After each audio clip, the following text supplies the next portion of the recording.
आज मी इथे साजिरीची आई म्हणून आली आहे आणि तो जो फरक झाला ना इन जनरल की रुजुता देशमुख आलीपेक्षा साजिरी आणि साजिरीची आई आली ह्यानीच खूप छान वाटतं. एप्रिल मे 99ला जितकी जास्तीत जास्त बक्षिसं मिळतील तितका आम्हाला आनंद मिळणार आहे. खरं सांगू तुझं, मला असं वाटलं होतं की ती लग्नातच साडी नेसेल.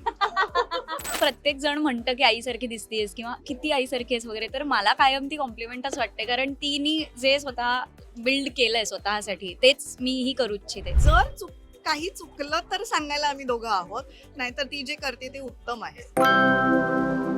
हॅलो नमस्कार फ्रेंड्स, मी मज्जाची नीलम. झी चित्रगौरव 2026च्या रेड कार्पेटवर एक गोड कुटुंबाने एंट्री घेतली आहे. खूप छान वाटते खरं तर हे बघून, आणि खूप सारं शुभेच्छा तुला. एप्रिल मे 99 पहिलाच चित्रपट आणि त्याला नॉमिनेशन मिळतं, आणि तेही झी चित्रचं.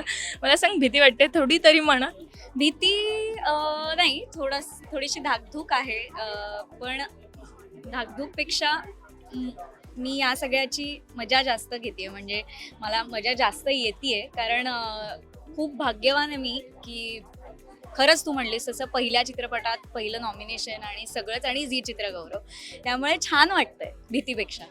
पण आज मला ताईला विचारायचं, ताई आई म्हणून येताना, एक सपोर्ट सिस्टम म्हणून येताना किती छान वाटतंय, आणि मुलीचा आज एक असतं ना, एक उंचावतो अभिमान, ते आज झालंय खरं तर. आणि आज तिला चेअरअप करायचंय, ह्या विचाराने आल्यावर किती छान वाटतं. आणि काय पहिले घरी असं थोडंसं तरी डिस्कशन होतं ना, की नॉमिनेशन मिळालं अवॉर्ड तरी आपलं, नाही मिळालं तरी आपल्याच व्यक्तींना मिळतं, हे किती झालं?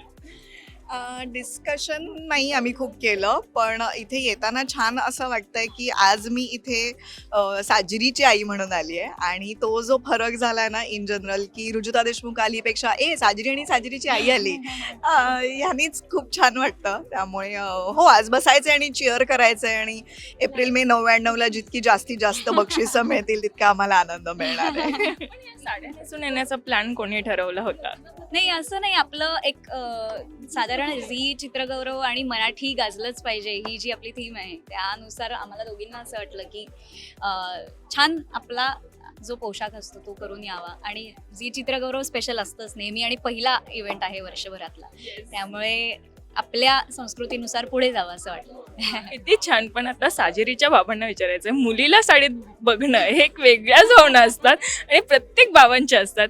काय वाटलं आज लेकीने जेव्हा साडी नेसून नाही, आली? खरं सांगू तुझं, मला असं वाटलं होतं की ती लग्नातच साडी नेसेल.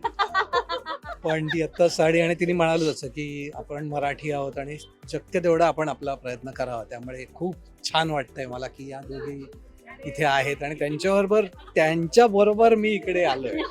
तो एक वेगळा मला अभिमान आहे त्याचा. पण आज तिला नामांकनही आहे, त्याबद्दल काय वाटतं? नाही, तू एकदम बरोबर म्हणालीस की हे खूप नशीब लागतं याच्यासाठी. ह्या इंडस्ट्रीमध्ये खूप असे लोक आहेत की ज्यांना पहिल्याच पिक्चरला नॉमिनेशन मिळणं हे खूप खूप म्हणजे खूपच भाग्याची गोष्ट आहे, आणि ते वरच्याच्या कृपेने आणि तिच्या मेहनतीने तिला मिळालं. तर लेट्स सी. पण अल्फापासून झी पर्यंतचा प्रवास, आणि मला असं वाटतं अल्फापासून ह्या रेड कार्पेटवर येणं, आणि अल्फा झीचे अनेक अवॉर्ड्स मिळणं, आणि आज लेकीलाही झीसाठी अवॉर्ड असणं, ही पूर्ण जर्नी मला एकदम थोडक्यात ऐकायची की कशा पद्धतीने ही आज तुझ्यासाठी. मला वाटतं ही जर्नी एकूण किती 25-26 वर्षांची आहे, त्यामुळे अर्थातच छान वाटणारच. आणि पूर्वी आम्ही यायचो अल्फासाठी, आणि आता झीसाठी येताना एक आई म्हणून मी येते, तर हे एक ट्रान्झिशन आहे कलाकार म्हणून, आणि अभिमानाची गोष्ट आहे. तर हो, अभिमानाचीच भावना मनात आहे, आणि छान वाटतं. असं कॉलर टाईट साडीच झाली आहे. पण मला सांग, कधी आई सोबत याआधी रेड कार्पेटवर आली आहेस का? काही आठवणी आहेत का, की आज पहिल्याच आठवणी आहेत का? नाही, रेड कार्पेट माझं पहिलंच आहे आई बरोबर.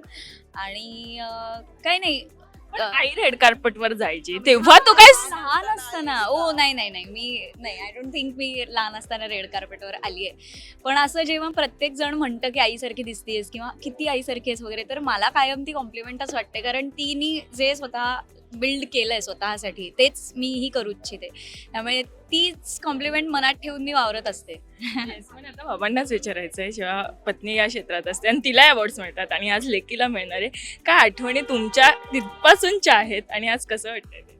नाही, रुजुतानी ती म्हणाली ते एकदम बरोबर आहे की रुजुतानी तिचं जसं करिअर सेट केलं, तिने उत्तम रोल केले, तसेच साजिरीने करावेत, एवढीच माझी खूप इच्छा आहे. आणि मला म्हणजे माहिती आहे की ती तसं करणार आहे आयुष्यामध्ये. तेच पण ताई पहिलं मिळालेलं अवॉर्ड कोणतं होतं? झी साठीच होतं, गौरवसाठीच होतं, तेव्हा मला वाटतं मालिकेसाठी होतं. त्यामुळे पहिलं मिळालेलं अवॉर्ड कदाचित कळत ना कळत. कळत नकळतसाठी किंवा मानसीसाठी हा, मानसी. कॉम्पेअरिंगचं होतं. मी आणि राणी गुणाजी आम्ही एकत्र मानसी हा जो कार्यक्रम करायचो त्यासाठी मिळालेलं पहिलं अवॉर्ड. Yes, पण या रेड कार्पेटवर एक कुटुंब आलंय आणि आता चेअरअप करतंय. मला सांग तुझ्याकडनं प्रेक्षकांना काय सांगायला आवडेल? प्रेक्षकांना मी अशी आशा देते की यावर्षी सुद्धा मागच्या वर्षी जसं मी एप्रिल मे 99 मधनं प्रामाणिक काम केलं तसंच पुढच्या वर्षी आणि त्यापुढची सगळी वर्ष मी प्रामाणिक काम करत राहीन आणि आय होप तुम्हाला ते सगळ्यांना आवडेल. येस, नक्कीच आवडेल. पण आई बाबांनाच विचारायचं काय सल्ला असणारे मुलीसाठी एक छान असा, कारण आता ती या क्षेत्रात आली आणि गाजवते ती. खरं सांगू का, सल्ला देण्यासारखं काही नाहीये, कारण आम्ही जे बघतोय ना तिला, ती ज्या पद्धतीने माणसांशी बोलतीये आणि तिचं काम ती सांभाळतीये, हे बघून आम्हाला ही खात्री आहे की ती ते नीट सांभाळेल. त्यामुळे जर काही चुकलं तर सांगायला आम्ही दोघं आहोत, नाहीतर ती जे करते ते उत्तम आहे. पण मला लवकरच या कुटुंबाला एका फ्रेम मध्ये बघायचंय. सो ही तुमची इच्छा आहे का? नाही, खरं Why सांगायचं not? तर Why अजून not? काय असं आम्ही विचार नाही केला, पण अरे पण तू म्हणतेस तर हे आलं तर वा वा, आपण उत्तम, खूपच छान. कोणाला ज्यांना cast विचार करायचा करायचा असेल त्यांनी सो थँक्यू सो मच आणि all the very best. Thank you so much. Marathi मनोरंजन सृष्टीमधील मालिका, चित्रपट, नाटक तसेच कलाकारांबद्दलच्या नवीन अपडेट्स जाणून घेण्यासाठी नक्की सबस्क्राईब करा इट्स मज्जा मराठी या आपल्या नवीन यूट्यूब चॅनलला.